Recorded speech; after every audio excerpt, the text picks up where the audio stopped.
बिस्मिल्लाहिर्रहमानिर्रहीम। अस्सलाम वालेकुम गाइस। उम्मीद करती हूँ अल्लाह के फजल करम से आप सब लोग ठीक ठाक होंगे। तो आज हम बना रहे हैं चने की दाल और आलू के कबाब, जो बहुत ही मज़ेदार रेसिपी बनने वाली है। तो चलती है अपने रेसिपी को स्टार्ट करते हैं। तो सबसे पहले तो मैंने कढ़ाई ले ली और इसमें इस तरह मैंने जो है ना तकरीबन 3 से 4 घंटे पहले मैंने चने की दाल को अच्छे से भिगो दिया था पानी में। तो इसको जब ये पानी निकाल के इसको अच्छे से धो के इसको कढ़ाई में शामिल कर दिया। साथ में मैंने ले लिए 2 से 3 अदद आलू, 2 छोटे साइज़ के प्याज और 2 से 3 अदद ग्रीन चिली। नमक चला जाएगा इसमें हस्बे जायका।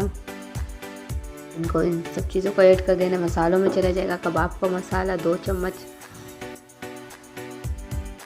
कबाब का मसाला हम लोगों ने शामिल कर दिया। इसके बाद चली जाएगी तो हाफ़ टी स्पून हल्दी,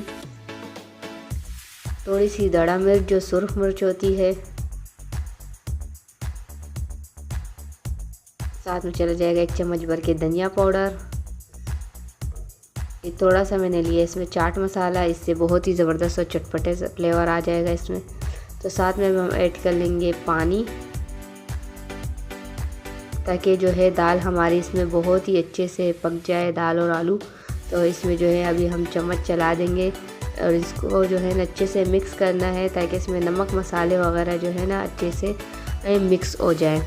और इसको हम लोग तकरीबन जो है ना तेज़ आंच पे 5 मिनट के लिए और फिर दरमियानी आंच पे 10 मिनट के लिए इसको जो है ना पानी खुश्क होने तक इसको पका लेंगे। जब इसका पानी अच्छे से खुश्क हो जाए तो तब हम इसका चूल्हा बंद कर देंगे। तो ये देखिए इसका पानी अच्छे से खुश्क हो चुका है। तो इसको अभी हम निकाल देंगे और इसको जो है ना थोड़ा सा ठंडा करके सब के सब को जो है ना हम पीस लेंगे अच्छे से। तो ये देखिए इस तरह हम लोगों ने सारा का सारा पीस लिया आलू और दाल को।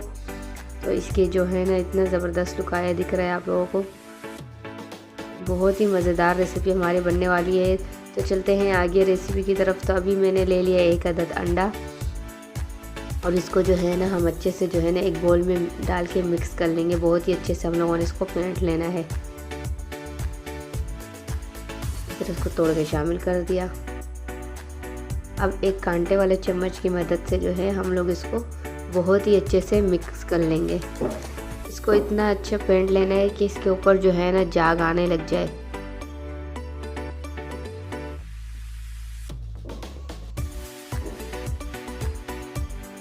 तो ये देखिए इसके ऊपर आपको जाग दिख रही होगी। तो ये बहुत ही अच्छे से फेंट चुका है। तो अब हम जो है ना अपने हाथों के ऊपर थोड़ा सा ऑयल लगा के इसको जो है ना अच्छे से हाथों को ग्रीस कर लेंगे ऑयल से, ताकि कबाब की जो हम टिक्कियाँ बनाएंगे वो हमारे हाथों पे चिपके नहीं। और इस तरह करके इस पे जो है ना कबाब की एक टिक्की जो है हम बनाते जाएंगे हाथों से। इस तरह ये देखें बहुत ही अच्छे से जो है ना दरमियाना गोल शेप को जो है ना नॉर्मल साइज़ के कबाब इस तरह हम लोग जो है ना सारे के सारे बना लेंगे। ये देखिए 5 से 6 जो है ना इस तरह की मैंने टिक्कियाँ निकाल ली हैं कबाबों में से। बिल्कुल नॉर्मल साइज़ के हैं, ना छोटे हैं ना बड़े हैं। इसको जो है सबसे पहले हम अंडे में इस तरह डिप कर लेंगे। आप चाहे तो चम्मच की मदद से भी कर सकते हैं, लेकिन हाथों से जो है ना बहुत अच्छे हो जाते हैं डिप, इस वजह से मैं हाथों से यूज़ करूँ। ये देखिए एक एक करके हम इस तरह जो है ना सारे के सारे जो कबाब हम लोगों ने जो भी टिक्कियाँ बनाई हैं वो इसमें शामिल करते जाएंगे। अंडों में पहले डिप करना है, फिर जो है इस तरह गरम गरम ऑयल में इसको अच्छे से शामिल करना है। तो ऑयल मैंने बहुत ज़्यादा ना गरम रखा है ना बहुत ज़्यादा जो है ठंडा है, बस दरमियाना मैंने गरम कर लिया था। अगर हम बहुत ज़्यादा गरम करेंगे तो जो कबाब तो हमारे ऊपर से अच्छे फ्राई हो जाएंगे, लेकिन अंदर से जो है कच्चे रह जाएंगे, इसका फ्लेवर अच्छा नहीं होगा। तो इस वजह से जो है ना हम लोगों ने चूल्हे जो है ना दरमियाना रखना है। तो इसकी साइड अच्छी से जो है ना एक साइड डन हो चुकी है।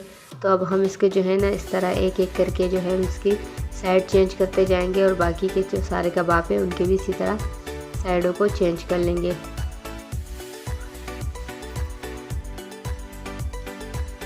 हम लोगों ने इसको जो है ना साइडों को जो है ना अच्छे से चेंज कर लिया। तो अभी तकरीबन 2 से 3 मिनट के बाद जो है ना ये इसका दूसरा साइड भी कुक हो चुका है। तो इसको देखिए मैं आपको प्लेट आउट करके दिखा रही हूँ। तो प्लेट में निकाल देंगे इस तरह एक एक करके। बहुत ही मज़ेदार बनते हैं और बहुत ही सिंपल मसाले इसमें मैंने डाले हैं। तो ये देखिए इसका फाइनल लुक आ चुका है। अगर आपको मेरी सिंपल और आसान सी रेसिपी अच्छी लगी है तो प्लीज़ इसे लाइक करें, शेयर करें, फिर मिलेंगे इंशाल्लाह एक और अच्छी सी रेसिपी के साथ। तब तक के लिए मुझे इजाज़त दीजिए। अपनी दुआओं में याद रखना। अल्लाह हाफिज़।